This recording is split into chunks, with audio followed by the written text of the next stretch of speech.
You can feel it when your life starts sounding like an audit. Every hour must justify itself. Every pleasure must become productive. Every mistake feels expensive. Rest begins to look suspicious. Joy starts asking for permission. Nothing dramatic may have happened. From the outside, you might look disciplined, serious, mature. But inside, something has gone cold. Your days are no longer being lived. They are being measured. There is an old image for this condition. Saturn. Not just the planet. Not just the Roman god. Saturn is a psychic force, the ruler of limits, age, consequence, winter, structure, scarcity, and time that seems to eat whatever it touches. Jung argued that myths survive because they are not merely old stories. They are recurring patterns in the psyche. Their gods return as attitudes, compulsions, fears, and forms of experience. When a myth still grips us, it is usually because it names something that is already alive inside us. Saturn is one of those names. In Greek myth, Kronos seizes power with a sickle. Then he hears a prophecy: one of his children will overthrow him. So he does what frightened power always does. He devours the future. One by one, he swallows his own children at birth. The image is grotesque because the pattern is real. A force that cannot tolerate uncertainty will destroy what should come after it. A ruler who cannot accept succession becomes a tyrant. A psyche that cannot accept change begins to consume its own possibilities. That is why Saturn belongs not only to mythology, but to ordinary inner life. You see it whenever a person becomes so identified with control that they would rather suffocate growth than risk surprise. You see it in the parent who cannot let the child become separate. In the manager who crushes initiative because originality threatens authority. In the perfectionist who kills every beginning with standards no living thing could meet. And you see it in yourself when you silently devour your own unlived life.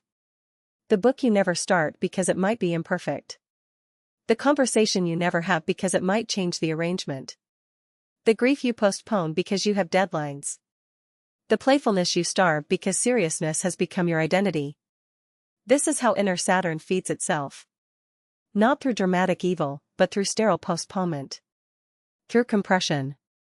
Through the feeling that life will begin later, once everything is finally under control. But Saturn never says, enough. That is the trap. The devouring version of Saturn promises safety through structure. It tells you that if you tighten the schedule, harden the face, lower the appetite, and demand more from yourself, then you will finally become untouchable. Instead, you become smaller. Even the sky preserves this symbol. NASA describes Saturn as the sixth planet from the Sun, a giant world of hydrogen and helium whose year lasts about 29.5 Earth years. Its rings look permanent from a distance, yet NASA also notes they are slowly falling inward in what scientists call ring rain. The system is magnificent, but not eternal. That matters symbolically. The planet long associated with time is circled by a structure that seems indestructible, yet is already vanishing. Saturn teaches a difficult truth: form is real, but no form can save you from change. This is where the archetype deepens. Because Saturn is not only a tyrant. He is also a teacher. The same force that hardens into fear can mature into responsibility. The same sickle that castrates and devours can also harvest.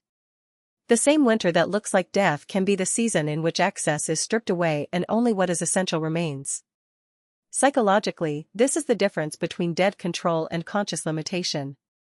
Dead control says, reduce yourself until nothing unpredictable can happen. Conscious limitation says, choose a shape that allows life to ripen. One is panic wearing the mask of discipline. The other is character. If you have ever met someone with real gravity, you know the difference immediately. They are not frantic. They are not brittle. They do not use rules to dominate the room. They have accepted time, accepted consequence, accepted the fact that a human life cannot become everything at once. Because they accept limits, they do not need to weaponize them. That is mature Saturn. Not the devouring father, but the builder of containers. Not sterile severity, but earned authority. Not self-punishment, but form. Jungian psychology matters here because individuation is not the same as endless expansion. Becoming whole does not mean saying yes to every impulse. It also means accepting friction, delay, reality, age, and mortality. A soul without structure dissolves. A soul ruled only by structure petrifies. So the question is never whether Saturn is present. It is always present. The question is which Saturn is ruling. The devourer appears when your standards erase your vitality. When your inner voice sounds older than truth and colder than wisdom. When every new possibility is judged before it can breathe. When you secretly feel morally superior for being exhausted. When tenderness, pleasure, and spontaneity begin to look weak. The teacher appears when you can endure slowness without collapsing into despair. When you can finish what you start. When you can say no without cruelty. When you can let a season end. When you can grieve the life you do not get to live, and still commit yourself fully to the one you do. This is why Saturn is often felt most strongly at thresholds. A birthday that suddenly sounds like an accusation. A career that has become a stone corridor. A relationship held together by duty after Eros has gone silent. A creative gift that keeps returning like a child knocking at the door, while another part of you keeps pretending no one is home. At such moments, the archetype asks for a decision. Will you go on swallowing what wants to be born? Or will you accept the cost of becoming different? Because every future version of you threatens the current regime. Something old in the psyche knows this. That is why change so often feels less like liberation than treason. You are not just learning something new. You are overthrowing an inner ruler who has mistaken endurance for wisdom. But you do not free yourself from Saturn by regressing into chaos. You free yourself by transforming severity into order that serves life. Begin with one honest inventory. Where has discipline become emotional frost? Where has responsibility become fear of aliveness? What future are you delaying by demanding impossible conditions from it? What in you is hungry for structure, and what in you is being starved by it? Sit with the answers long enough to feel which part is speaking. If the voice in you becomes calmer when it sets a boundary, that is probably wisdom. If it becomes secretly thrilled by denial, compression, and self-erasure, the devourer is near.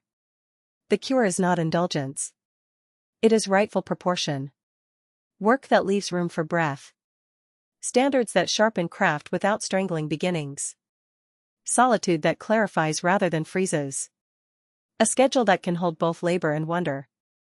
A seriousness large enough to include beauty. Saturn will always remain a difficult god because time always takes something. Youth goes. Seasons close. Certain doors do not reopen. No Jungian reading can turn mortality into a motivational slogan. But there is another possibility. What time takes, it also reveals. It reveals what survives ornament.